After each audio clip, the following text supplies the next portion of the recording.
And you thought it was kind of okay. No, I was scared to death of it. Well, yeah. All right, we haven't scared the Lewises away just yet. Thank you not for always your like that. patience. All right, if you wouldn't mind coming up, do you both plan on testifying, or up to you? Just one? Oh, go, you're the brave one then. Come up here. Give us your name, your address again. Swear her in. Raise your right hand.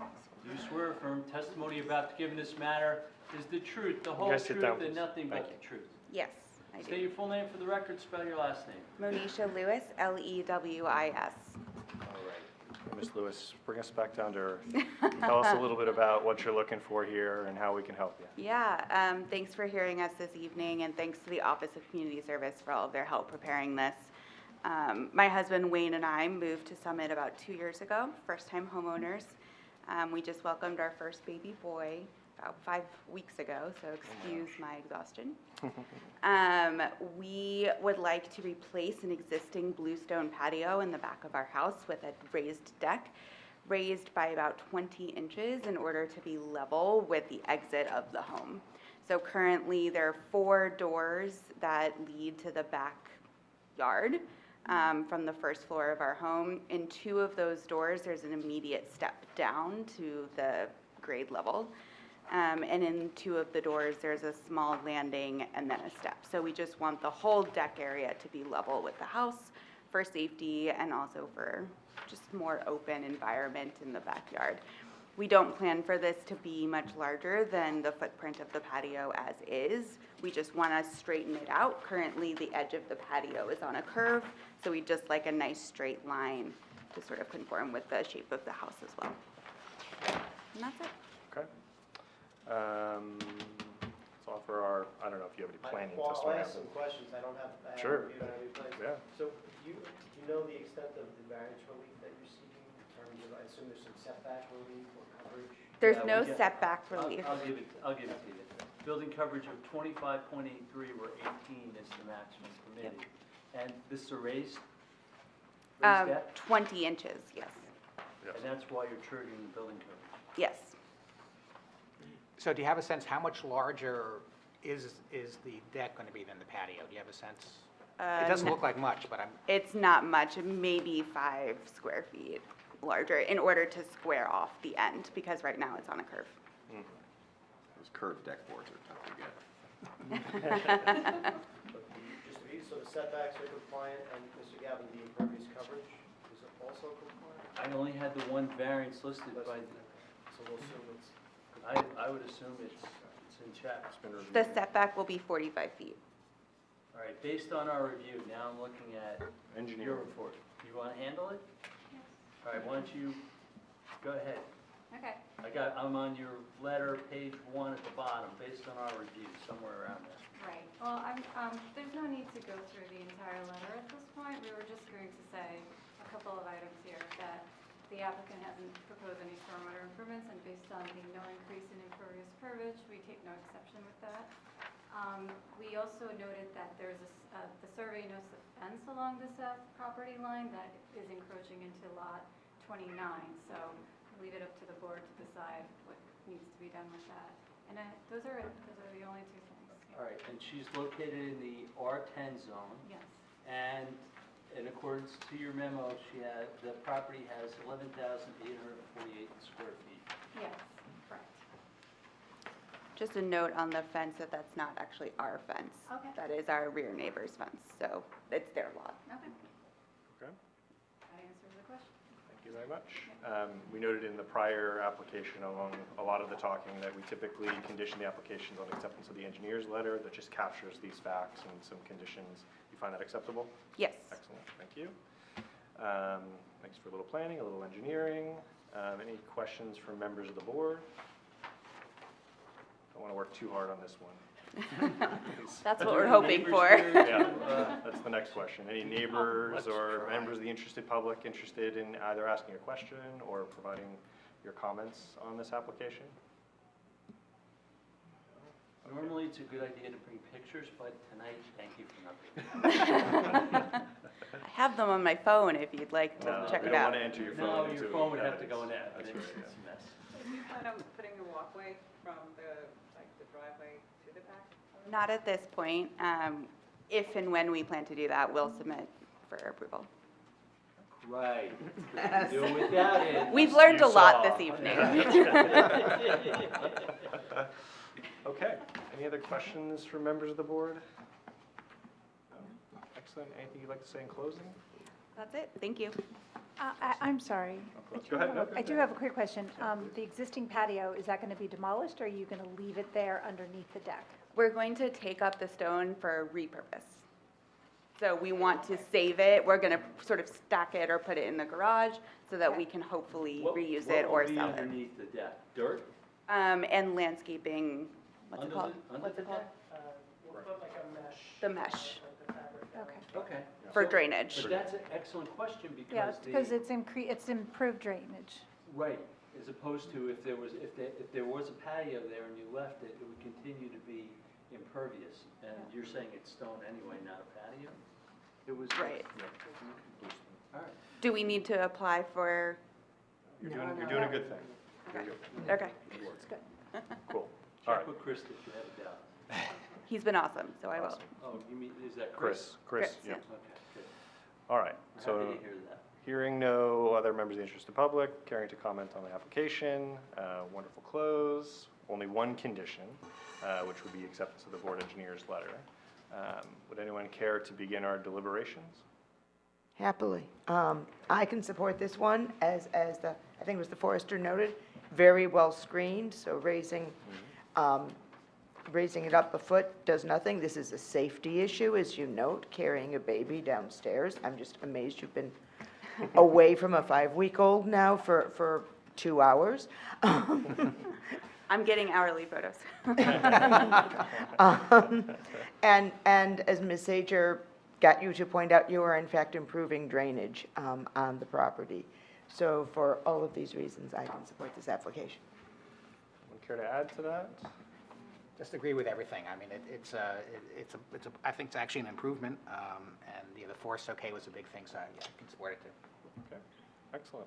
No need to belabor this item. I too agree with the points that were raised prior. It would be certainly a benefit to the property, improved drainage, offers adequate screening. There's an opportunity for safe improvements, and for what it's worth, I don't often throw our friends at the Environmental Commission a bone, but I like the reuse of the bluestone in whatever form that may future take. So thank you for being a little green there in a certain sense. Would anyone care to offer their approval, a motion for the application Moved. with one condition? Second. Claire, Liz, Stephanie, would you give us a roll call? Sure. Vice Chairman Steiner, Yes. Ms. Newell, Yes. Mr. Yuko, Yes. Mr. Mullen, Yes. Mr. Malay, Yes. Ms. Toth, Yes. Chairman Spur. Yes. All right, thank you very Motion much. carried. Thank you. Good luck with your application.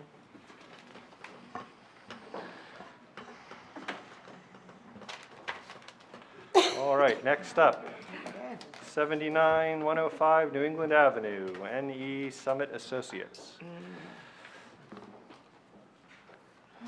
Tell us about this recreation space. This sounds great. We will, Mr. Chairman. All We'll right. be brief. We're not gonna interfere. Don't jinx this. Oh, okay. We will talk fast. All right. I was trying to convince What? my planner from leaving, that's why I was out in the hallway. He took off when he said his message. We'll get it back here shortly. If you need a moment to set up, you're certainly welcome to take it. No, Take a we're all moment. set, Mr. Chairman. Thank you. So thank you for having us this evening, folks. On behalf of the applicant, Larry Cali. Relatively simple application. We've got a few items of relief that we'll have to speak to shortly, but what I'd like to do, Mr. Chair and members of the board, I realize the hour of the night. I realize the extensive application you had, a few before the last one. So we'll try to keep it as brief and lean as possible, but we'll go through all the proofs, we'll answer all your questions. But briefly, to frame the application, and let you know who you're gonna hear from this evening, is as follows. So NE Summit Associates is the owner of a large, about 8-acre property in the city in the multifamily zone. It's developed with multifamily development now, multiple principal structures, about 133 units. The proposal this evening has nothing to do with the residential dwelling units. It's got to do with proposed amenity space, accessory improvements on the property within the confines of this large 8-acre property. Relatively slight when you look at it in the context of the property itself. It's a 3,000 square foot clubhouse, we're calling it. It's a one-story building, the clubhouse. It's going to be well amenitized. It's going to communicate and look sharp and in comport with the existing aesthetics of the balance of the structures. Our architect will walk you through that shortly. It's going to be limited for use by the residents. The impetus for this application is for the residents who are asking for this type of use and accessory amenity space. It helps keep the property competitive and high-end with the amenities that are being proposed. It's limited, it's on a portion of the property, and it's just accessory improvements. It's going to be a fitness center for the residents, there's going to be a meeting room for the residents, and a small leasing office within the structure as well. Outside and around a portion of the structure is going to be an outdoor recreation area. Again, limited for use by the residents. We do have 2 full-time staffers on site that will keep management duties in effect all day throughout the course of the day and evening. There will be security measures in place as well. Our architect will run you through them. You're going to need a key fob to get in the building to the fitness center. There are going to be cameras. So this was well conceived by the applicant and a long time in the making. As a matter of fact, the first iteration of the plans I saw of this goes back to 2018. So this wasn't a back of a napkin idea. The applicant endeavored to try to fully design this application, try to meet the code as best they could while balanced against the interest of the residents. And that brings us to the Board of Adjustment for some relief. We've got FAR relief. Our planner will walk you through that later, but essentially we've got multiple structures on this large property right now. We're exceeding the FAR slightly. It's already over today. It's going to go over slightly more. Our engineer will give you the exact numbers and our planner will give you the proofs, but that's what brings us to the Board of Adjustment for this accessory space. Also, the code, while it contemplates accessory uses such as this, it doesn't really envision a clubhouse. So the parameters of what an accessory structure can be is much more limited than a clubhouse. It's much more akin to what you would expect a shed to be by way of square footage allowances, height allowances. So there's some bulk relief that goes along hand in hand with this clubhouse that's being proposed. That's what brings us here, Mr. Chair, members of the board. We have 3 witnesses you're going to hear from shortly. First will be our project engineer. He'll bring up a few exhibits, a few new plan details that the board hasn't seen. We'll mark them sequentially, but it's essentially going to show you where and how we're locating this accessory improvement on the property. And he'll walk you through the bulk relief and the numerical relief that's required with the FAR. You'll then hear from our project architect at Minnow Wasco. It's a very nice looking structure. We're going to show you the elevations, the skin of it, the articulations. We'll let you know the materials and all the details about the building itself. And lastly, even though we think this is a nice and sort of well-appointed application with merits, you need to hear planning proofs for the D-variance relief and the bulk relief. And you'll hear from our project planner, Ricky, in 3rd and final position this evening. And we'll go through it as expeditiously as we can, Mr. Chair. Again, we'll answer all your questions you may have, but we realize the hour of the evening, and we'll try to make do with that time. Okay. Before we proceed to your first witness, are there any members of the interested public that are not either witnesses or otherwise party with the applicant, just so we can offer you an opportunity to ask questions? No? Everyone here has an interest in this hopefully ending in a positive note? Wonderful. We It hope. should be expeditious. Wonderful. Thank you, Mr. Chairman. Thank you. So our first witness, Sam Wally of Dynamic Engineering, whose office is distributor of record of the site plans.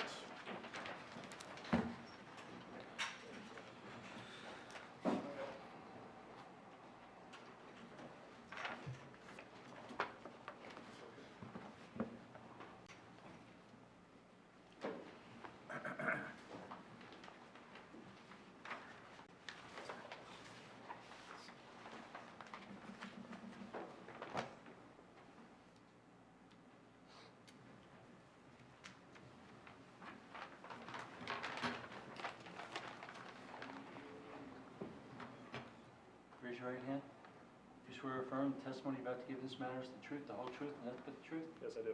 State your full name for the record, spell your last name. Full name is Samuel Wally. Last name is W-A-L-I. All right. Could you spell your first name? S-A-M-E-H. Okay. Yep. I just want that, the court reporter's not here, but they're gonna have to transcribe it. Sure.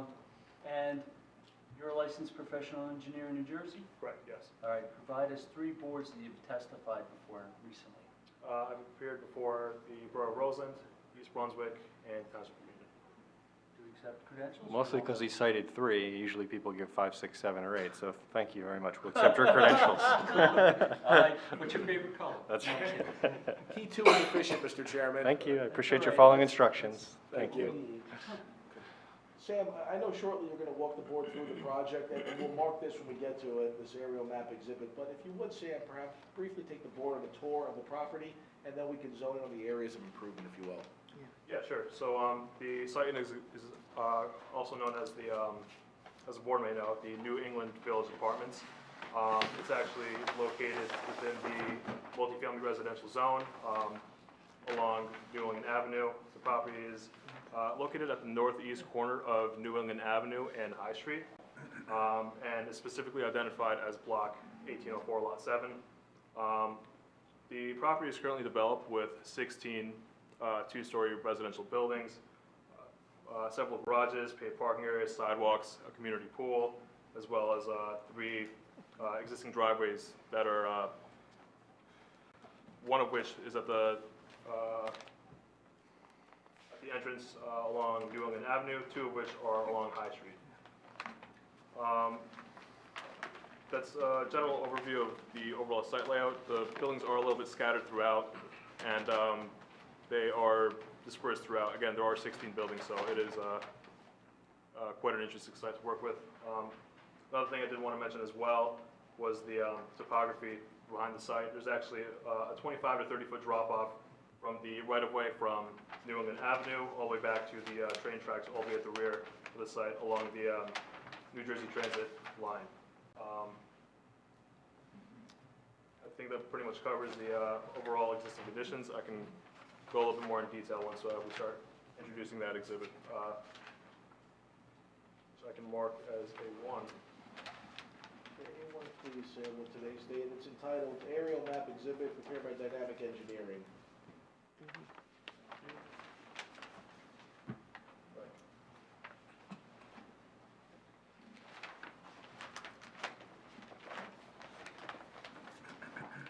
So like I mentioned previously, we have the 3 driveways that are existing to remain. We have one that's actually at this southeast corner along New England Avenue. Mr. Cowley, sorry, would you just move the microphone over just so we can capture the audio? As I just mentioned, we have 3 existing driveways to remain, one of which is right off of New England Avenue at the southeast corner. We have 2 existing driveways to remain off of High Street to the western property line. If you look a little bit closer at the center of the exhibit, we have a green outline which is going to represent the area we intend to provide additional parking spaces within a grass area. We also have a yellow highlight which is also going to represent the area we intend to propose a new clubhouse. As Mr. Cowley mentioned previously, the property is approximately 7.93 acres. However, the development is really only constricted to the areas highlighted in this green and yellow box, which is just roughly half an acre.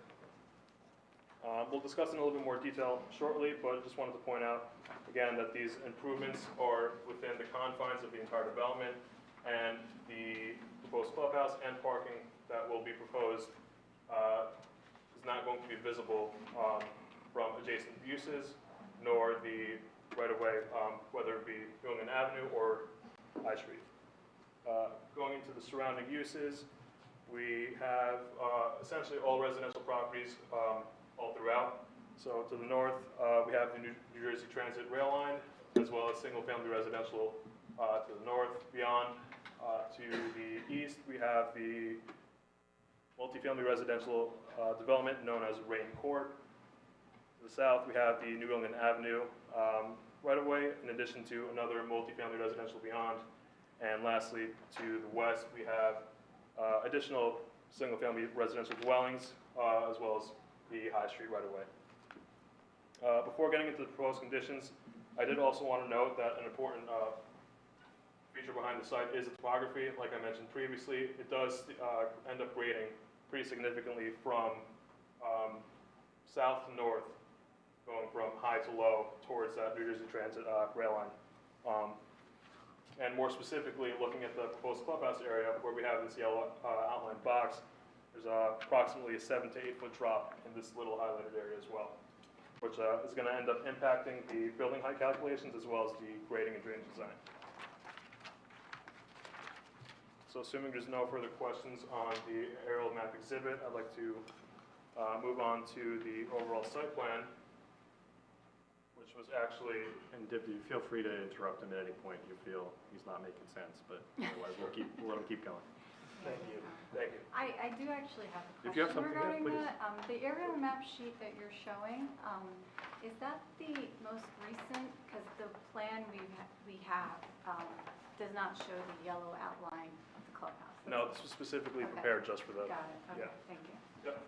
So then this is what, A1? This has been marked Yep, this is Exhibit A1, it's dated November 7th, 2022, with scale of 1 inch equals 80 feet and north pointing to the top of the sheet. Anyone care to see it over here a little bit more closely, or we're okay? All right. Continue.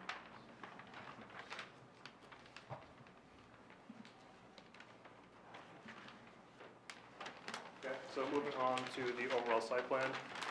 This was actually submitted as part of the submission package to the city, and it was included within the site plan set. The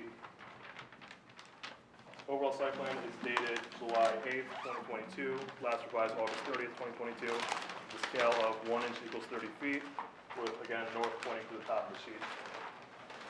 So before we focus on the actual overall proposed clubhouse improvements, I just wanted to take a quick moment just to show the board the overall development throughout the entire site at a higher view.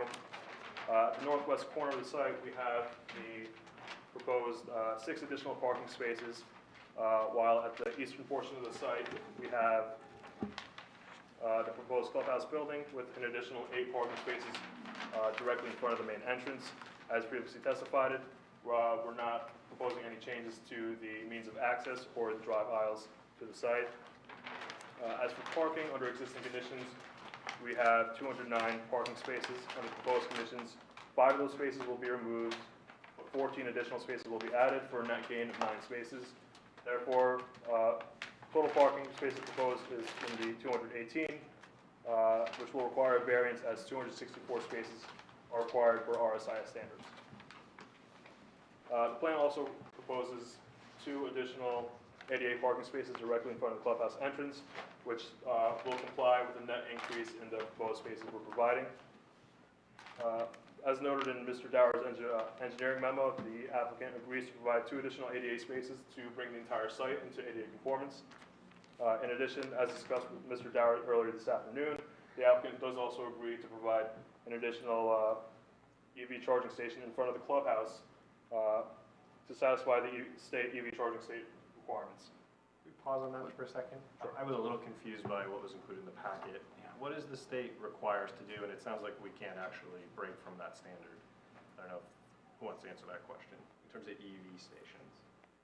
How many EVs are on this property right now at all? There is 1 dual-port EV now, and the delta of what's required by way of this proposal is an additional 1 required. That will cut, so that Yeah, you'll be which we propose. compliant. I don't think it was Mr. Wally's thunder, but the applicant is very sensitive to tenants who have electric vehicles and be charging, so they intend to keep implementing them as they move forward, even if not required. It or meets the mandated. standard though of the state. It meets the state regulations, yes, as proposed. Are those publicly accessible? You agree? No, they won't be. It's private site, it's supposed to be for the site users. One second, Mr. Kelly, we gotta. So I know that with respect to the issue of, how many electric vehicle charging spaces they own at this time, I did speak with the applicant's engineer's office. I don't think I spoke with Mr. Wally directly, but Mr. Schwartz, your office. Steve Schwartz was out earlier today, or? I spoke with him earlier. Anyway, so it's somewhat unclear in that the site is already developed, and we're talking about a net increase of 9 parking spaces. So they already do have 2 spaces on site, they're proposing a 3rd. And the applicant suggested that they would install additional ones on an as-needed basis. So it seems reasonable to address the net increase of 9 parking spaces at this point. Sorry, just on the topic of EV, there's 1 on site and we're adding 1, or? Correct. Okay. There's one we're adding, one There's dual. a dual one. There's a so dual 2. one, so we count that as 2. Okay, is that how we count it? Okay. And most of them are fitted out for dual ports anyway, because when you're running the conduit anyway, it ends up being 1 EV, ends up becoming a dual port. Yeah, and I just read I can't remember where it was in here, is that this is a state stipulation, it's not something for us as part of the local ordinance to accept, reject, modify, so my only question is, are we in conformance with the state standard? So the board, to your point, does not have jurisdiction over it, so we could simply condition it upon compliance with the state statute. Well, our resolution always has compliance with all other outside agency approvals. It is a good point that we should be paying attention in future for a fact, I know that there are requirements imposed on every community to allow electric charging stations where you know, certainly if you had a Wawa or any kind of convenience store, they have to provide a certain amount of charging stations. I don't know what the apartment complex compliance would be. I don't remember seeing that. There is a ratio, but again, we're talking about a developed site, and the net change is, you know, 9 additional spaces to actually bring it into greater compliance. So really, as long as Mr. Kelly understands that he'll be expected, him and the applicant will be expected to conform with the state standard, whatever that is. Whatever that is. Good luck to you. And the statement of saying that we'll do it on an as-needed basis, that never flies at the zoning board. We No, don't care well, to about clarify that, that was a gratuitous add-on, is the applicant may very well go above what's required by the state standards. So if they don't come back with another development application, they don't trigger the state regulations. That doesn't mean they're not gonna still be implementing more in the field over and above the minimum required. That was the point of I that. don't know if that won't trigger a site plan. It might, I mean, the state regulations also go along with the fact that it says they have to be permitted accessory uses, and they have to be, you know, before the board on, not an expeditious basis, but it does speak to that. But the point, the punchline here, Mr. Chairman, is the applicant is complying with the state EV requirements for the purpose of this application. And for the purpose of the application is adding one additional space. Exactly right. Anyone have any other One EV additional questions? space or one additional charging station, which is 2 spaces. Okay. They're dual, so it's, It's going to be dual board, yeah. This is it a would be a dual dual board. board. So it's 4. The total will be 4. Right. After this application concludes, if there's a favorable vote, yes. Sorry. How do you still have the energy? I- It's like almost 10 o'clock. Yeah, not to prolong the conversation, but you actually get 2 credits per EV space. Per EV space, all right. Anyone have any EV questions? Is it level 2 charging or quick charging? Oh my gosh. I'm just curious. No. That's a good question, Bill, yeah. There's 3 different levels, do you know? There are, I don't know what the spec is for this, is it, do you know? For multifamily, yeah, I think typical for multifamily residential, I think we typically go with level 2. Thank you. Okay, please continue, Mr. Wally. Yep. That concludes what we have to present for the actual overall site plan. Assuming there's no further questions on this, I can go on to the next and final exhibit, which would be site plan rendering. Which is marked up and was not filed, right? That is correct. Right, so we'll mark the site plan rendering as A2.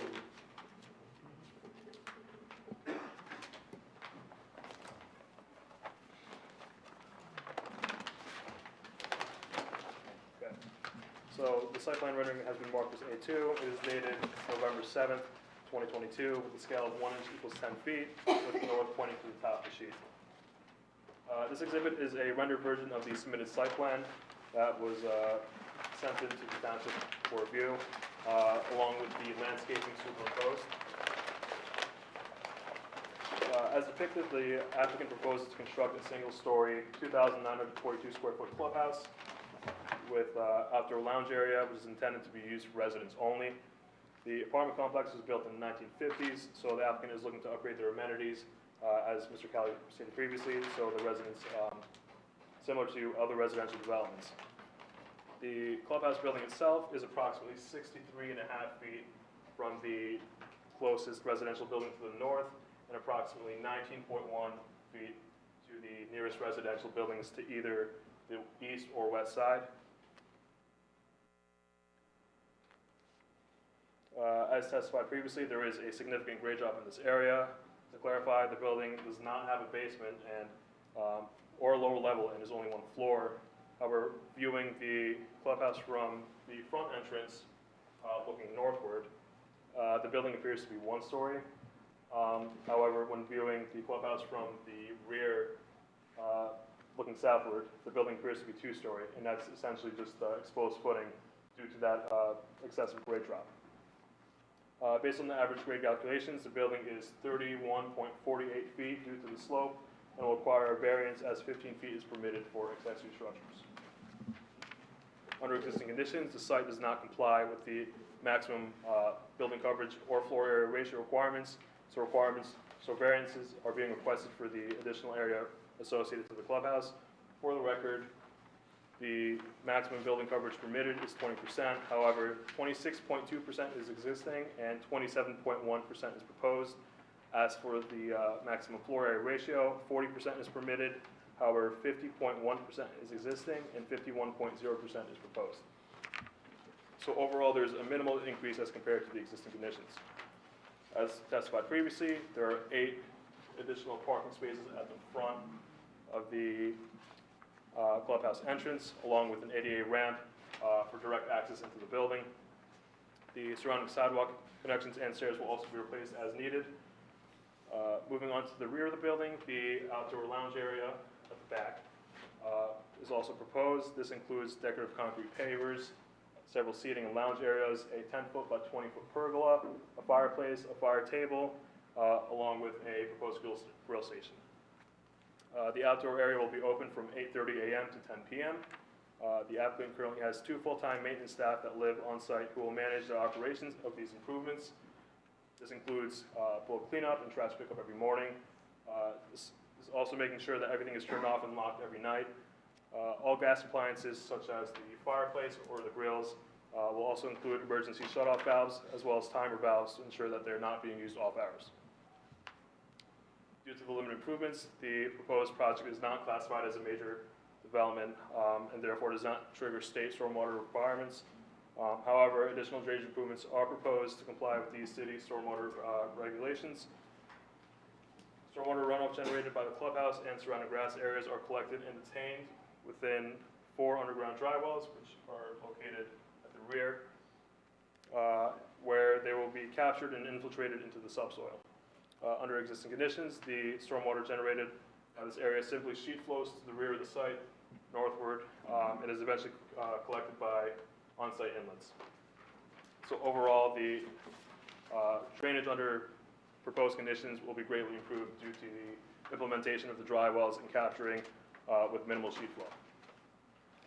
Extensive landscaping is also proposed around the clubhouse, in addition to the walkways and the outdoor seating area. This includes a mix of evergreen and deciduous shrubs on either side, as well as other low-level plantings adjacent to the patio. We're also proposing 1 shade tree and 3 ornamental trees at the side and rear of the clubhouse. And overall, we are proposing a total of 314 plantings, as well as maintaining the open grass areas for the residents to utilize. Lastly, we are intending to propose 2 small AC units, which will be at grade and screened appropriately from the neighboring buildings. Also just wanted to note, because I know it came up as one of the comments from the city, that we are not proposing a generator at this time.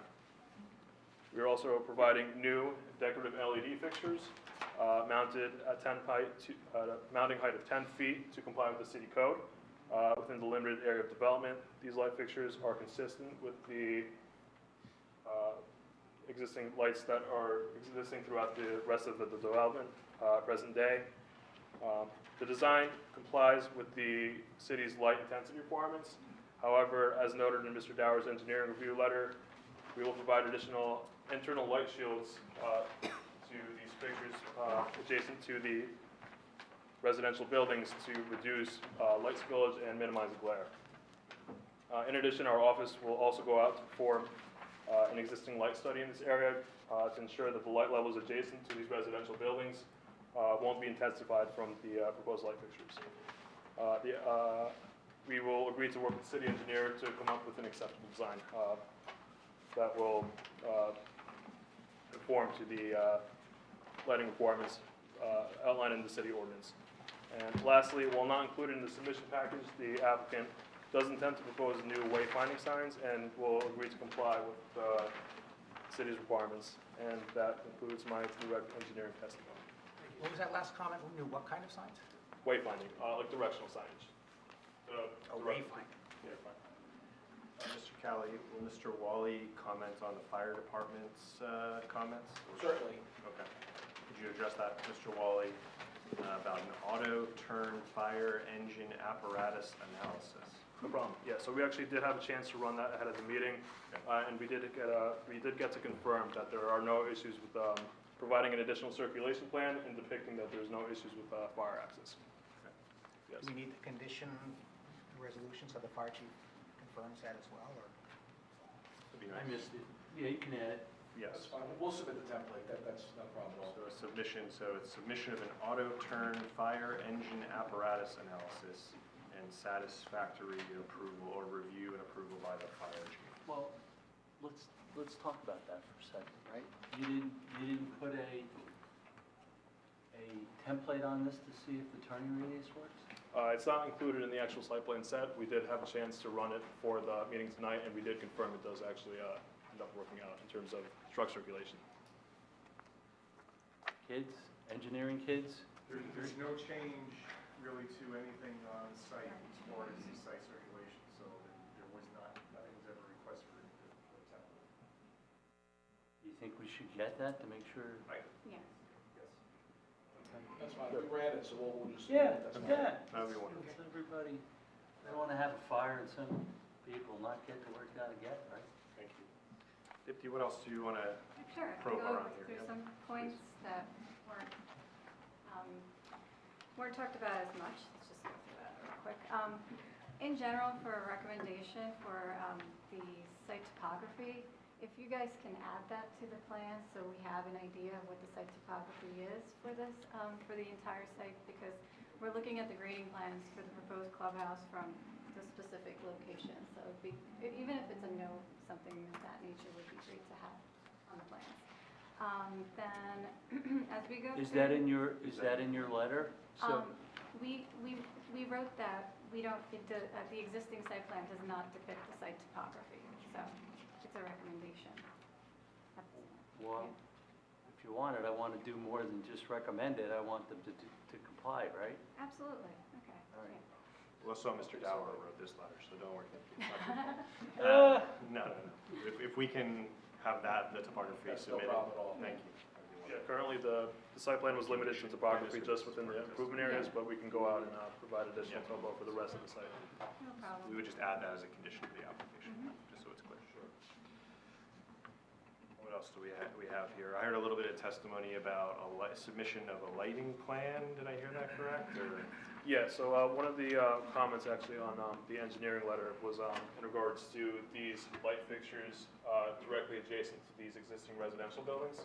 And one of the comments was actually about, was actually a really good comment about potential light spillage and glare that can basically be protruding into these buildings. And in order to combat that, we can model in an updated light that basically has a shield around the backside here to cut off any light to avoid that from happening.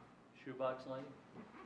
No, they're going to be decorative, like acorn style fixtures, but it's going to be consistent with the rest of the site, but we can have it modeled to prevent the light from throwing backwards, just so it's all focused into the parking area. So you're gonna submit a lighting plan to the engineer for her review and approval? Absolutely, yes. And that includes the existing lighting levels? Yeah, we can go out there to pick up the existing light levels. Again, if we're going to be removing these poles, it's really just for our reference to kind of figure out Yeah. how it relates in correlation. Oh, Yeah. okay. Okay, let's see. We had we discussed stormwater. The calcs are present in your application. We had some comments regarding the various values for TC and CN values that we wanted to have, make sure that those follow the latest NJBMP manual. TC, for example, is 6 minutes is used, and I think you can't use a minimum or default value. So if you want to check into those rules and update your calculations, that would be great. Sure, we'll look Yeah. into that. Okay. What's and- TC? Oh, sorry, time of concentration. And what's CN? CN is curve numbers. Okay, thank you. And then the applicant also to provide the grading and drainage plan and any required calculations for the proposed off-street parking area. Are you referring to that, Yes, the additional,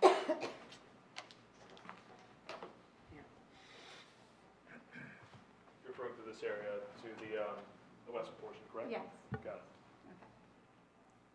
So sorry, is that a condition we'd like to see? Yes, please. Oh, you're gonna Say that repeat again, it. sorry, he's, checking the sports scores here. the applicant to I'm also reading provide. Wait a minute, I'm reading the electric car charging statute, the model ordinance. Go ahead. We all got our vices, I suppose. Go ahead, please.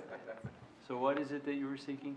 We were seeking the grading and drainage plan for the off-street parking area as a condition. I mean, as a typical, we would want these conditions. Yep, this is great. Thank Well, you. if it's in your letter, if it's Yeah. in the letter, when we condition the letter, then it's included. Okay. We're trying to capture the things you're asking for beyond Mr. Darrell's letter, Okay. okay? No problem. So and I think this is for my clarification regarding the stormwater basin area. There's a last page in your drainage statement that talks about infiltration, and we just wanted to make sure we understood what that was, if you can give some clarification on that. Yeah, so that's actually going to be for the proposed dry wells, Okay. which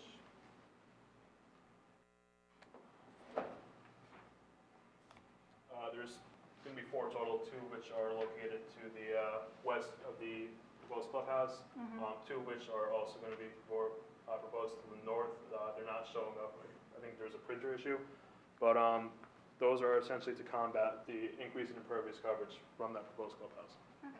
Yeah, and it is designed to comply with the City of Summit stormwater requirements. Okay. Yeah. And I think the one of the main things that is discussed is regarding the access or ADA compatibility. So you have stairs to come up to the building in locations, so we just wanted to understand how there's access from the sidewalks up to this building for, ADA reasons.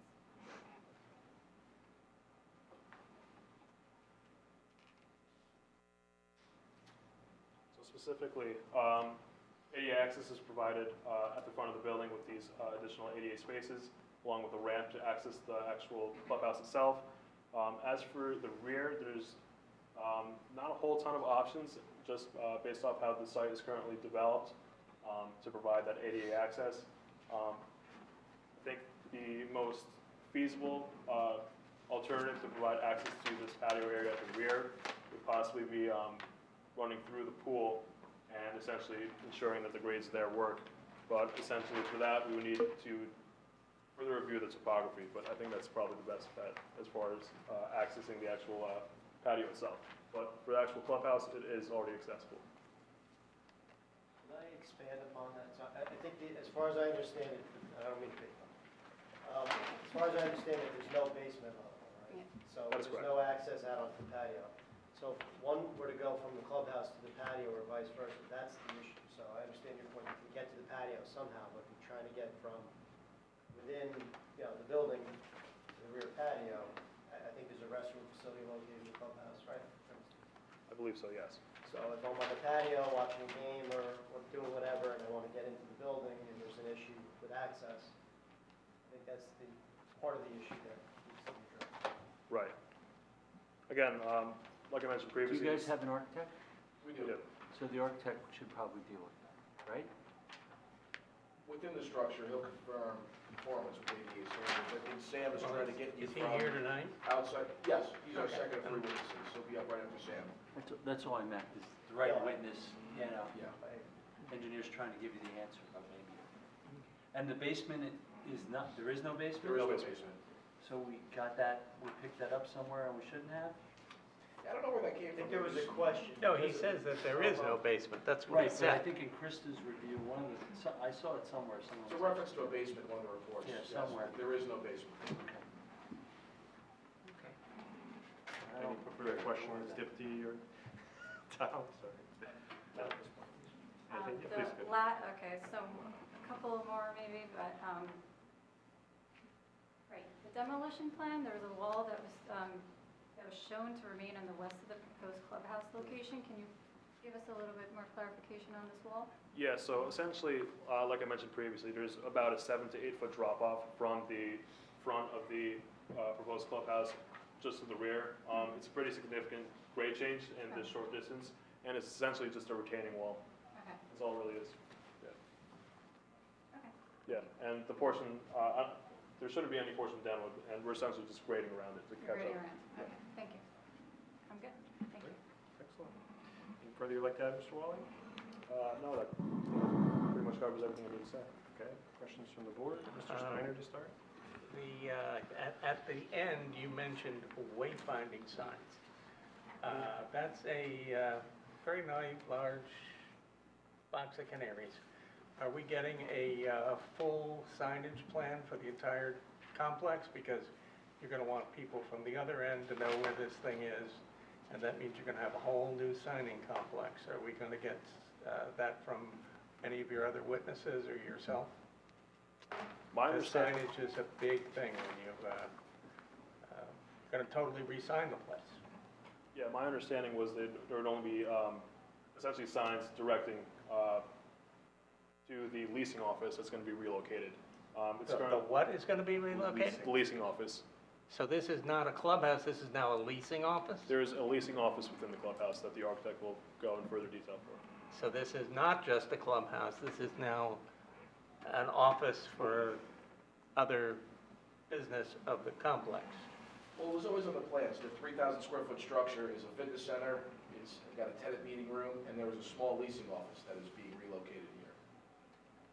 I think we have a different kind of We're application. going to have a discussion with our planners about what is an accessory structure. That will come. And that has always been part of the proposal, that's not being added on tonight, that's been part of the proposal from day one of the I submission. guess I never saw it in this. No, I understand, I saw but it was a, reviewed by the I board saw of a consultants. rather innocuous office thing called the signing room or something. Leasing. Is that what it was? Didn't What's look the- like- So what's happening to the existing rental?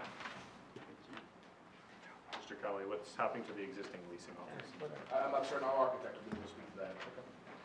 All right, let's move past engineering testimony. Thank you, Mr. Wally, and grab a Oh, seat. oh, I had, Oh, sorry, oh, please. I had questions about the additional, the area with the additional parking spaces. Sure. Because, I mean, you're doing a fair amount of landscaping around the proposed clubhouse, but you're also taking away some green space to put in parking, so how are we balancing that?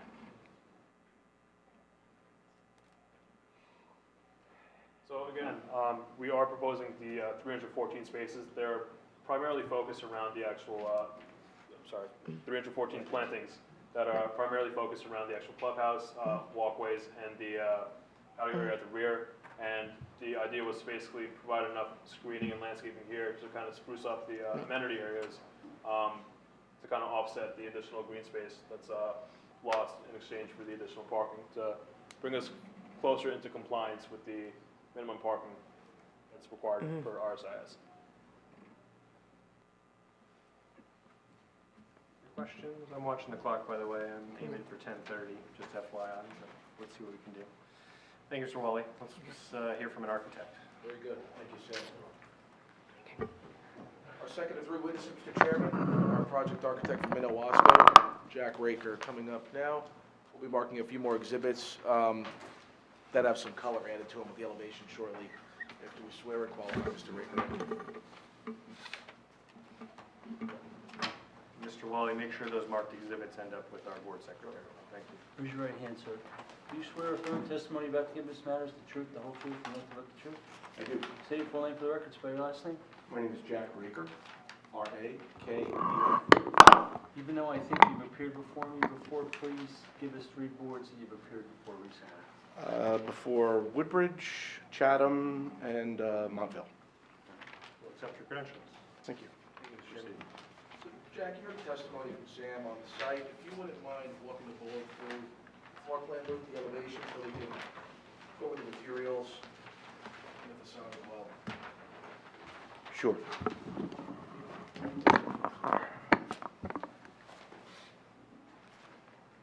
So we're gonna mark this. These are just blow-ups of we had one submitted architecture sheet. These are, it's actually, they're blow-ups of each of those versions, so I think they should probably be marked. It's different They're sheet, different then we'll mark sheets, it. yeah. We're at the 8th grade. You could identify the title for the record, please, Jack. So the title is floor plan. Okay.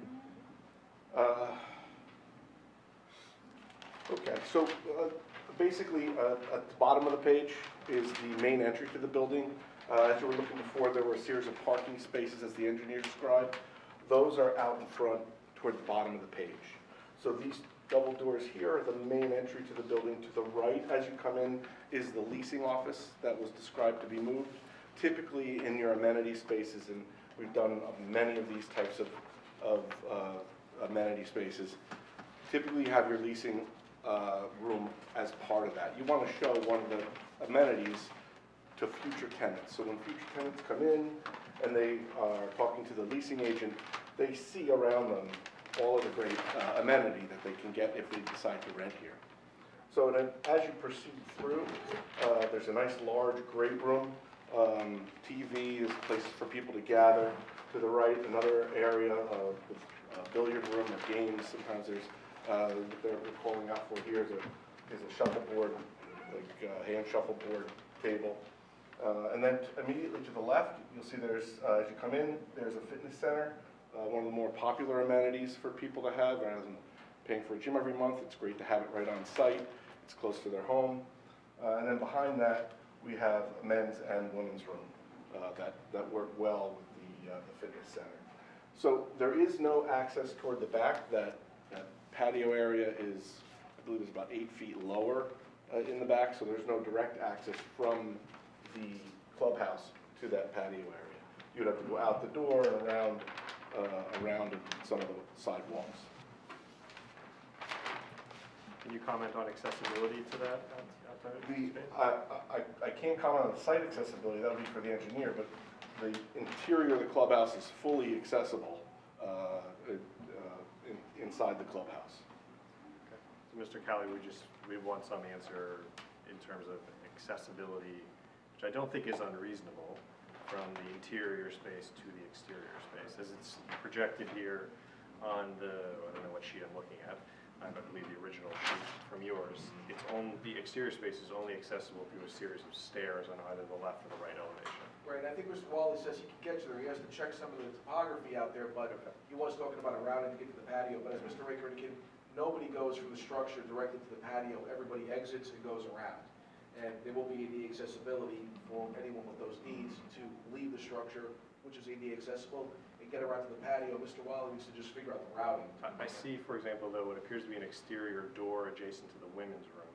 Is the intention to provide restroom access to the users of the outdoor space by means of that ingress and egress point? Actually, the intention for that door, since this gets used at various times, the leasing office is open 8:30 to 5:30. Most of the clubhouse is open until 10 o'clock, and then it closes down. The fitness center could get extended hours because people, will get up earlier before 8:30 and want to work out before they go. So this door actually provides them access into this space, and as well as the men's and women's rooms. And then this door could be locked off, so they would not have access to the remaining part of the clubhouse. So they could come here if they wanted to work out at 6 o'clock in the morning. They come in, they could work out, have access to the restrooms, and leave just by use of a key card. It's just a fob card that is, it's controlled, it's programmed, and it allows them access at those times. So then in the scenario, as our planner insinuated, where I'm outside with a group of my friends, enjoying the game, drinking some adult beverages, I wish to use the restroom, I'm meant to transit all the way around the structure to enter to access for the restroom. Yeah, and again, I'm If I not sure the accessible route from that patio to this front door. Okay. We'll talk, I know Mr. Wally's been working in the back there to explore that, so we can bring it back up. Can I ask that? Wouldn't that mean someone who needs that accessibility would have differential and more limited access to the clubhouse? Because the only access would be provided through that side door? By code, we're required to have 60% of our accesses be accessible. So this one is accessible, and that one is accessible from the side. Now, I'm talking from an architecture standpoint. The door, the area in front of the door is what I'm sort of have control over and make accessible. The route to the door would be the civil engineer. Right, but does code require you to offer the same access in terms of timing to disabled patrons as well as people who aren't disabled? It's actually an interesting question from the timing side. I know by code it requires us 60%. In other words, if we have 3 doors, we've got to have 2 of them have to be, at least 2 of them have to be accessible. And we meet that requirement. in a condition case where only one door is usable, we're meeting that requirement as well. So if I'm saying the only way in and out of here, because of a key fob, is one door, then we'll have 100% of our doors being accessible. So we would Except meet you that can't, requirement. except you've got no way to get it. No, well, again, I'll let the civil engineer. It's your Speak to that, project. but- In total, you gotta be able to get me in. I would imagine you would have this door would need to be accessible, and I would tell the engineer. But you that just this locked door it would at be- 6 o'clock in the morning. I- This makes no sense. No, it's just a timing. Yeah, timing is 24 Right. hours a day. How do I get in when I have a key fob? Mr. Cowley, just out of the interest of, yeah. Mr. Cowley, just out of the interest of resolving this question, do you want to have Mr. Wally? We can have Sam, yeah, we can Take have a Sam. quick go break, back and forth sorry, now. He's not already to- sworn and qualified, so we can go back and forth. Just to address this issue, which, again, to Sure. bring it to a finest point, is ADA accessibility of the structure, but then also of particularly the exterior space, the patio space. Yes, we can review it to provide additional ramps to make sure it's accessible. Okay, so that would certainly be, it's a pretty open-ended condition, but is that an acceptable condition for you, Dipti, is they would, I don't know how you'd even write this, provide sufficient ramp access to provide accessible transit between the exterior patio space and the clubhouse? I don't wanna be a bummer here, we got 20 minutes. It might be more sensible to have them revise that and let the engineer look at it and then take it into account. And what we could do, if the board were otherwise ready to act on this application tonight, if we get through planning testimony, we can have that submitted to your engineer. If there's any concern on their part, you might be authorized to prepare a resolution of approval, but it may be withheld pending further review of that plan sheet, Yeah. if needed by the board. I But if agree it with meets the standards, it meets the standards, and perhaps then we can dispense with any further review Well, of that. it's something that's concerning the boards as it relates to approving this proposal. No, I understand, but if it conforms, is my point. So if Mr. Wally can submit Well- something that meets, well, AD, it's objective. You either meet barrier free or you don't. So if it meets it and your board engineer is saying Sorry, you Mr. do. Kelly, just to pause for a moment there. The board, we hear you with regard to the ADA standards for which we, by law, you are stipulated to adhere to. What the board is trying to communicate to you is that we have an expectation of accessible access between the exterior patio space and the clubhouse, for which but a circuitous route does not appear to be the case right now. So through the provision of ramps, for example, which Mr. Wally, I don't anticipate you planning at the moment, we would hope you to find an elegant solution that provides equitable access regardless of your disability status, at least in compliance with ADA, if not a greater standard. Yes, it's something we can take a look into. Thank you, Mr. Wally. Okay, so sorry, let's continue with the architectural testimony. Certainly. Sure, I'm gonna move on to the building Please, elevations. thank you. Unless there are any questions about the plan, but I can answer right away. Sure.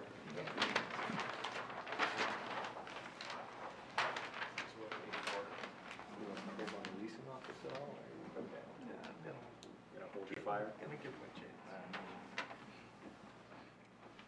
So what we've done here, and I'm very excited to present these to you, we're really proud of these elevations.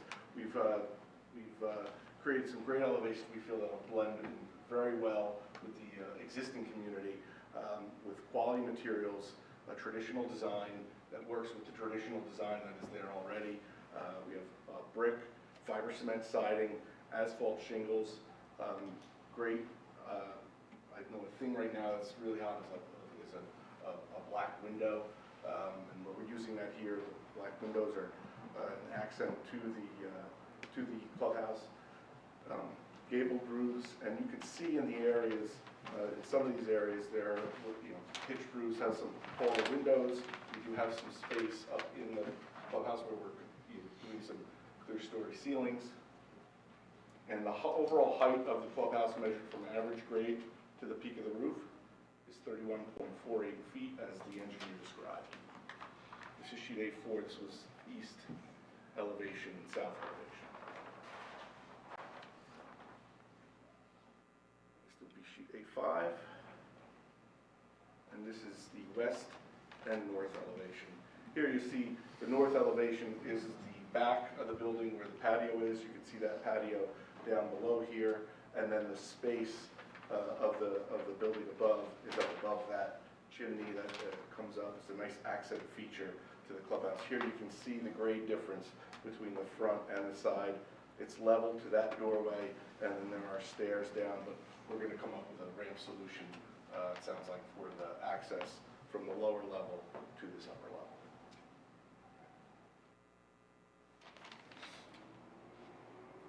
And that's Where's the office in the building? Let's talk about that. sure.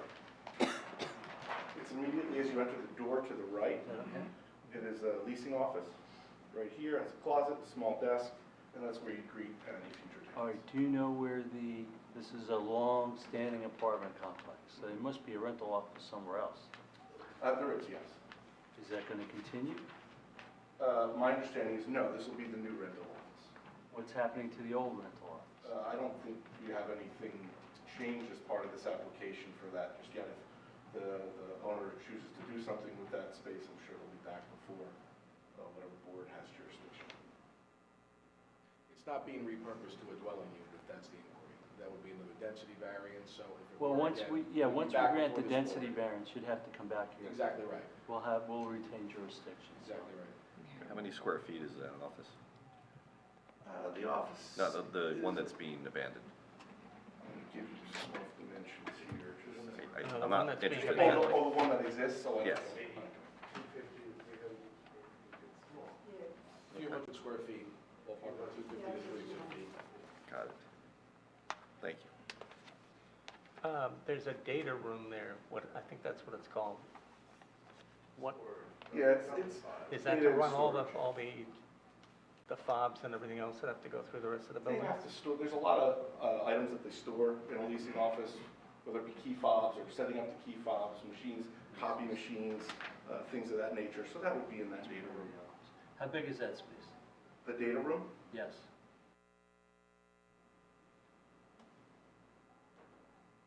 It's about 6 feet by 12 and a half feet.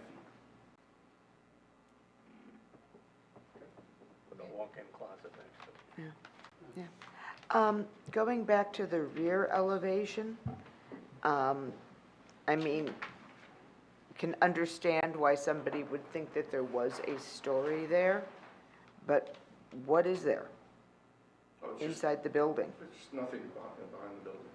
It's just fill. Okay. This is almost like building on top of a retaining wall. Okay. Mr. Steiner, any questions about the leasing office, or? I'm not happy about it, but I'm not gonna make a major Okay. case Any out other of it. questions, the architect? No? Okay, thank you. Let's do some planning. I don't know, if there's anything else you guys want to flag?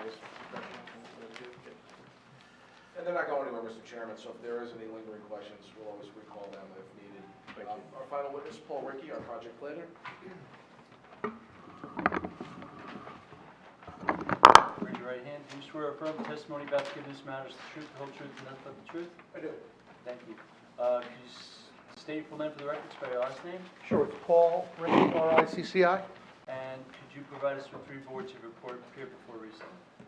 Yes, Seaside Heights, Piscataway, West Long Branch. Okay, we'll accept your credentials. That's 3 counties, that's good. I've testified well over 200, so. Thank you. Want me to just run with it? Okay. Does the board need me to repeat the variances that we're requesting this evening? I don't believe so. If you could bring us to a focused set of testimony, we Okay. appreciate that. Well, we're seeking, for the D4 variance, I think the board understands it's a relaxed standard for a use variance. We need to demonstrate that this site can accommodate the problems associated with that increased floor area ratio. And for the bulk variances, we're going to request them on the C2 balancing test, where we'll show it advances the purpose of the municipal land use law and be granted without a substantial detriment to the public good in your zone plan. In essence, benefits outweigh the detriments. It meets the burden of proof in that regard. From a planning perspective, this is an application that results in sound land use planning. It's one that I see, I'm a community planner as well for 6 towns. I see this as something that reinvests in an older apartment complex something that keeps it vibrant. We heard that your tax cards indicate it was built in actually 1950. So it's important, I think, that property owners reinvest in their properties, keep them, for lack of a better word, of the highest quality environment possible. I think this results in promoting the general welfare, and I'll speak to it quickly. It advances several purposes of your master plan. Specifically with the FAR variance, I think it's important to recognize that the proposed building is located in the interior portion of the site. It vastly exceeds the setback requirements for principal buildings in the zone. If it was contemplated as a principal building, it would meet the height, all the setback requirements in this regard. I note that when you look at accessory buildings in your residential district section of the code, it will allow passive structures as close to 4 feet to a rear or side yard, and active structures such as tennis courts as close as 15 feet. We're here talking about a building that's 200 feet in excess in the front, over 150 from the rear, and the side it's well over 100 feet as well. So it's interior and it's surrounded by buildings as well. The applicant is not increasing the number of residential units, but is increasing parking. That's making it more conforming to your zone plan. At the same time, the impervious coverage requirements are still well under ordinance requirements in this regard. So that's not, the amount of open space on the site is still well over or well under what's permissible. So namely for these reasons, I don't believe that this application, the problems can be accommodated. Regarding your master plan, I'm gonna be quick. I'm trying to jump around a little bit. Guide the development to maintain and enhance the character of Summit. Maintain a dynamic and vibrant city. Promote a city that is welcoming to all residents, ages, races, abilities, and income. And then one specific goal: build economic resiliency by supporting reinvestment. That's what's clearly occurring here. In terms of the bulk variances, again, you anticipate buildings to be up to 35 feet in this area of the site. It's interior portion of the site. This is a zone that I also want to be clear that your code specifically allows more than one principal building for an apartment. So if it was considered that, it would fully meet your zone. In this context, it's been coined as an accessory building, so the height limit is at 15 feet, and a total of 500 plus or minus square feet of total area.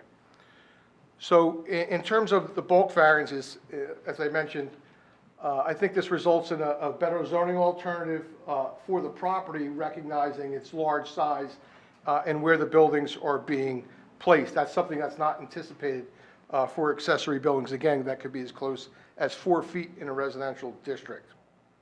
And again, since there's a small increase in building coverage will not be discernible, since it's surrounded by buildings, it's not essentially visible, it's attractive, and it's on a very large site that's close to 8 acres. If someone can discern a difference of less than 1%, you got a better eye than I can. So it's not, no one's going to feel this change or see it.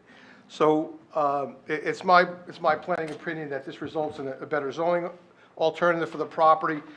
For these reasons, it advance several purposes of the municipal land use law. Purpose A, implement your master plan, promotes the general welfare. Purpose G, provides sufficient space in appropriate locations to meet the needs of New Jersey residents. And it's a beautiful building, so it promotes a desirable visual environment through purpose I.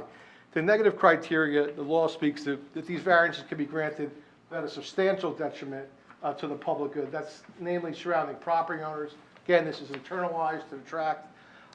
Intent and purpose of your zone plan, I spoke about that. Your zone plan for accessory buildings anticipates buildings really doesn't really anticipate this type of building, in my opinion, and anticipates buildings being located as such much closer to side property lines and boundaries, which is not contemplated here. There's no substantial detriments that have been identified, I think, by the professional staff or this board.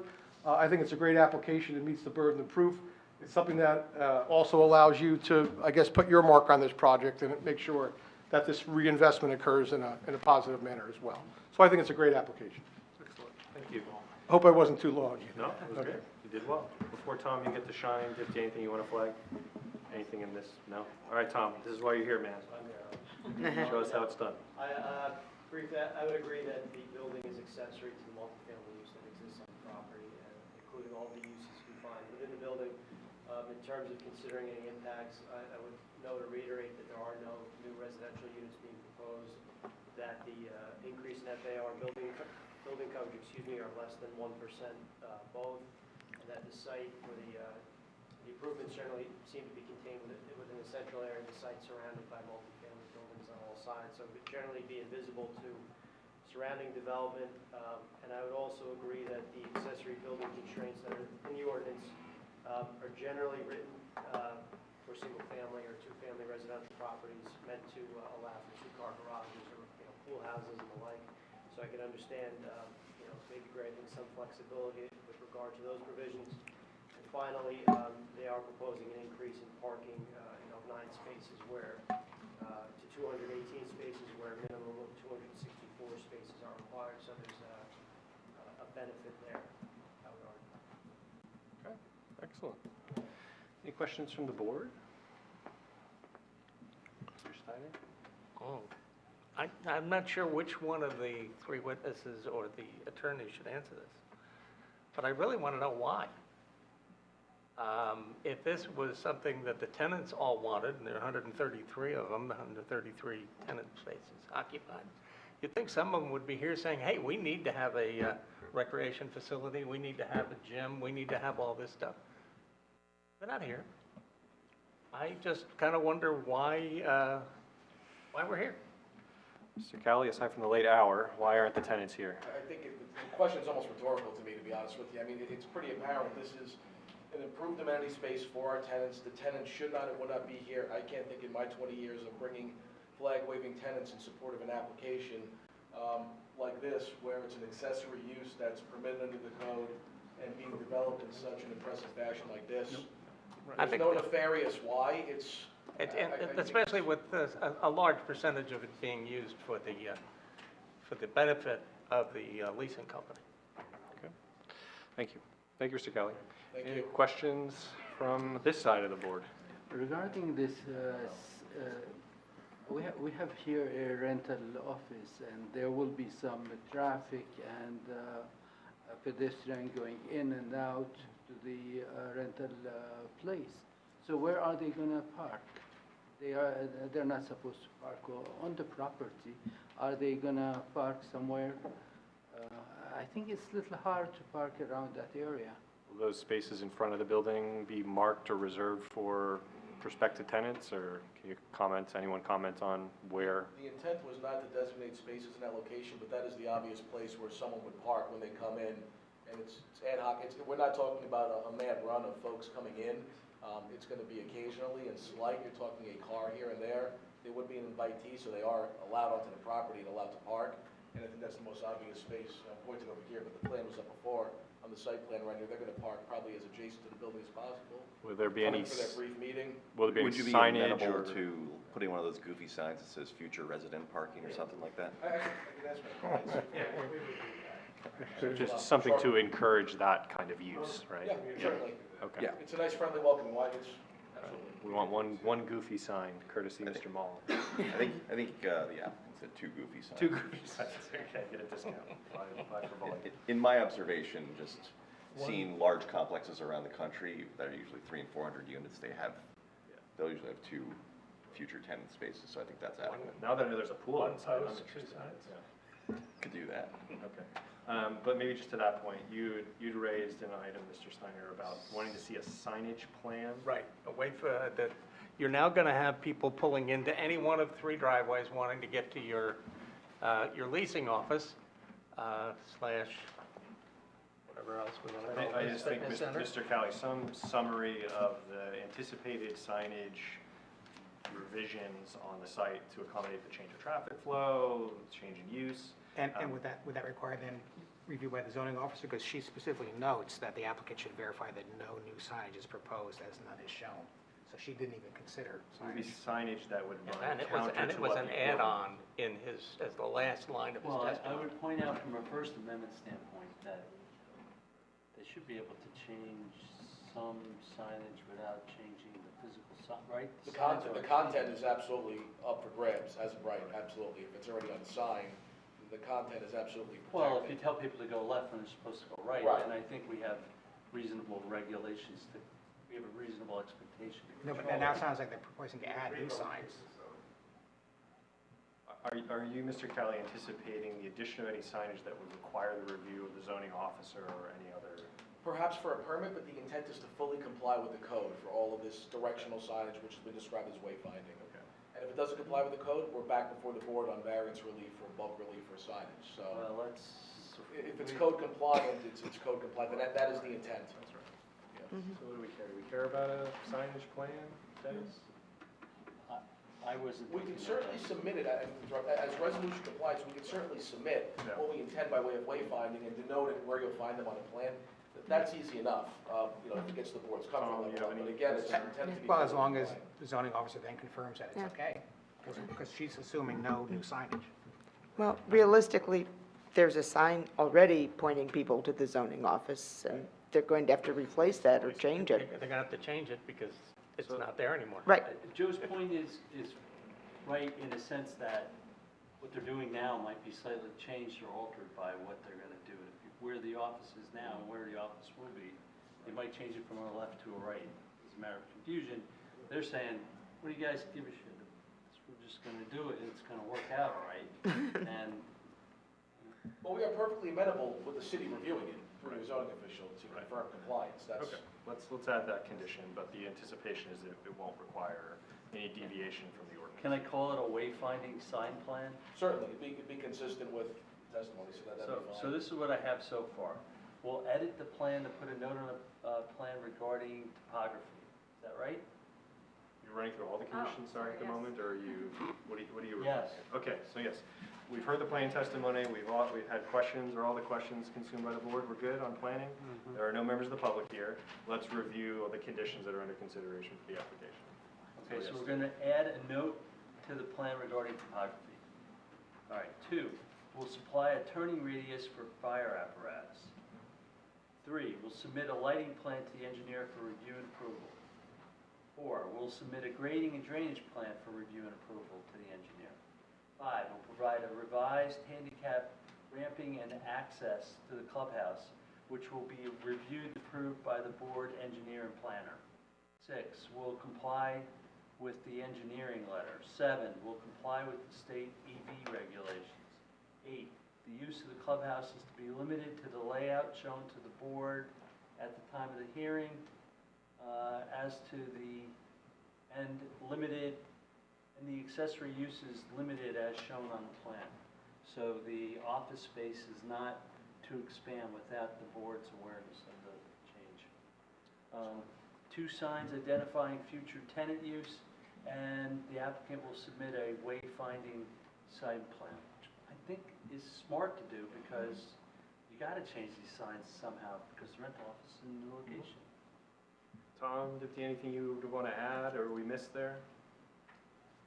I think I heard everything. You're good? I would just make a clarification, the grading and drainage plan is specific to the off-street parking, that's all. Okay. Yeah. Specific option parking. Mr. Cali, we'll have an opportunity, of course, to review the resolution together. But anything you'd want to add or modify? Captured everything in my notes and then some, so I think we're in agreement on all that. Excellent. Well done, Dennis. All right. With that, anything you'd like to say in conclusion, Mr. I Cali? want to thank the board for your time this evening. I know it's a little bit late. I want to thank you for hanging in there with us. We think it's a very nice application. From the questions we heard from the board, we know you understand and appreciate exactly what we're trying to do here, so I want to thank you folks again for your time. Excellent. Thank you very Thought much. you talked too fast, but you made the timeline. Well done. Promise. Good job. All right, see how the vote goes, then we'll judge his reputation at Summit. All right, who would like to begin the deliberations? Tom, help us out. Let's go home. Okay. Come on. Well, I like the application. I think that the idea of a clubhouse is a great idea. I'm sure it enhances the value of the property, enhances what the tenants can appreciate there. The variances are, for the most part, minor building coverage, minor FAR. They're not, the accessory building size is a significant variance, but I think in the context of the whole property, it's barely, like someone said, it's barely noticeable. I think it's a big improvement for that big complex. I can support it. I would add that a clubhouse brings this complex to a more modern standard, even though it's an older complex. You wouldn't build a complex today without a clubhouse. So I think it's nothing but a benefit. It brings the housing stock to I'll say a level more appropriate with modern standards, which is, of course, furthering the master plan. I can think of no negatives that would result from this, so I am supportive. I agree, and I could also add that, as was noted, this is not really an accessory building as contemplated by the DRO. It has to be because it's not a principal building, but it really does occupy a gray space. So the size limits for the accessory structure do not bother me at all in this context, and I can support the application. Anyone care to comment? No pressure? I agree with everything the first three people said. Excellent.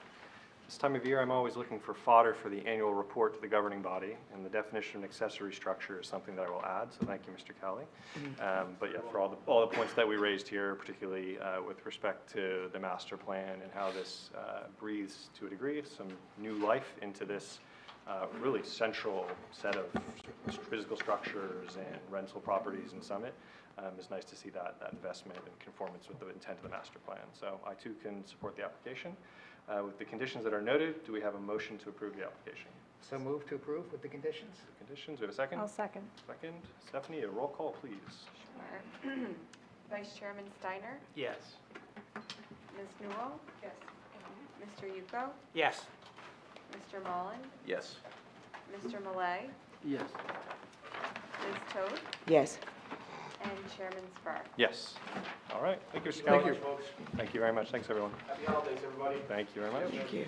All right, before you all run out, we have a couple of resolutions for memorialization, a resolution for extension, and all right, Stephanie, top of the order. Okay. So we have minutes for approval from October 17th, 2022. Can we get a voice vote for that? Yeah. Okay, all in favor? I think we need Oh, a I'm motion sorry. for that first, though. That's okay. Okay. I'll move. Okay. Move it, to second? Second. Okay. All in favor? Aye. Any opposed? None? Okay, And we'll do a roll call for the memorialization and the extension. okay. So maybe start with memorialization. Sure. We have 226 Hobart as a resolution for memorialization. This is ZB-22-2147. Our eligible voting members are Ms. Toth, Mr. Steiner, Ms. Newell, Mr. Mullen, Mr. Malay, and Ms. Sager. Would somebody like to move that? So moved. Second. Wait, I'm sorry, who moved it? I did. Okay. Okay. Vice Chairman Steiner, Yes. Ms. Newell? Mr. Yuko? Was I on that one? You want to run through the eligible voting members? Oh, I'm so That's sorry, okay. you're right, you were not. Okay, Mr. Mullen, Yes. Mr. Malay, Yes. Ms. Toth, Yes. and Ms. Sager. Yes. Okay. Okay, the next one we have is 72 Fernwood Road. This is ZB-22-2149. Our eligible voting members are Mr. Yuko, Ms. Toth, Mr. Steiner, Ms. Newell, Mr. Mullen, Mr. Malay, and Ms. Sager. Would someone like to move that one? Okay. Second. And, okay. Mr. Steiner, Yes. Ms. Newell, Mr. Yuko, Yes. Mr. Mullen, Yes. Mr. Malay, Yes. Ms. Toth, Yes. and Ms. Sager. Yes. All right, before we move to the resolution for extension, Dennis is just going to quickly remind the board and the interested public what that's all about. Yeah, when we grant an approval, we have a time limit on when they can act on approval. If you think about it, when you're granting a use variance, we're granting something at the zoning, we gotta keep the. Yeah, you just leave it with that. Yes. Thank you. So Thank you. an applicant, the theory is, we don't want to approve any variance, but when we do approve variances, we want them to actually get out there and do it because if they sit on it for a while, maybe a future board might not agree to that. So the way the rules work is you have like a year if there's no site plan, and 2 years if there is a site plan, to take action and to actually work on your building permit. Now, the law also allows, because it's necessary, to grant up to three extensions, basically, pretty much for, I want to hear a reason from the applicant, but they're entitled to it with very light standard of renewing it, because they're going through the effort of getting the extension of time. Now, what we had for a long time now, which you're not familiar with, is what's called the Permit Extension Act. And every time we have a bad economy, we get the Permit Extension Act, which stays all these resolutions to give the builders and developers a chance to, you know, be safe while the economy's stuffed up. Now the economy's picked back up, kind of got to a good level, so the Permit Extension Act is off, and now you're going to occasionally see people who didn't build their project within their time period. And the smart thing to do is come in and get an extension. So I agree with that. The other thing that you need to know that's important is it's a weird law, because my permit could expire in June. I can come in November and ask for the extension, even though it's already expired. But if you grant me the extension, it goes back to the June date. So you can retroactively grant me an extension. I know it doesn't seem logical, but now you get to 3 years beyond and they're still giving you a ridiculous reason, I think you might be able to turn down somebody. So, and hopefully people will, they get a permit to go out and they build what they have to build. This wasn't necessarily ridiculous. This was a set of them trying to get all the respective parties aligned around, I believe, mortgage companies were looking for information on title. Oh, well, now there's another wrinkle on this, okay? The other wrinkle says that when you do, this is good for everybody to learn, when you do, this involved a subdivision. Yes, that's right. Whole nother level, right? You have to get to the recording office within a certain time period to record a subdivision from when it gets memorialized. It's a totally different law than land use law. So when that happens, the best way to deal with this is, I mean, if you want to act on this tonight, my answer to Andy is wait until they tell you that they're ready. And what we, I know, we agreed we would do this. We will do this, but you might see it again. Because in my opinion, I think what they should be doing is, we should just, the trick is to re-adopt the subdivision. You guys listening? Re-adopt the subdivision. Because when you do that, it starts the clock over again. And sometimes lawyers find that the county clerk will not accept it unless you do that re-adoption, because they're going to comply with the map filing law. So we'll hopefully approve this evening, but we'll quiz Andy when he's back. If Best practice, well, right? if it works, great. But if it doesn't, in my experience, the smarter thing would be for them to wait till they have their ducks lined up with the mortgage. What I understood too is the mortgage companies imposed requirements on the subdivision. There were existing liens on both lots, and they wanted certain things taken care of, and that's what caused the delay in them not being able to comply. So the reason for granting this is even more required, and definitely we should be doing this. But the question in my mind is, will the county clerk accept this document that we're going to create? When was the subdivision originally approved? May 2nd, 2022. We did it. But they had 180 days to do the map filing, and they're beyond that. Yes, 190 days, and now they're asking for another 190. Yeah, I was questioning about 190. Was it supposed to be 180? 190 seems like No, a funny number. 190, we asked that question that night, and it's a strange night, it's But what I'm 190. telling you is the nonsensical part is, we shouldn't give them this until, for their own good, until they have their problems worked out, so they don't have to keep Well, asking. according to this letter from Alfonso and Weber, they could. All right. The Anyone mortgage care to company's ready to motion vote. the approval of the resolution for extension So moved. 105 Rotary and 109? Got a motion from Mr. Steiner, a Second. second from Mr. Yuko. Okay. And we'll do this as a roll call if we can, Stephanie.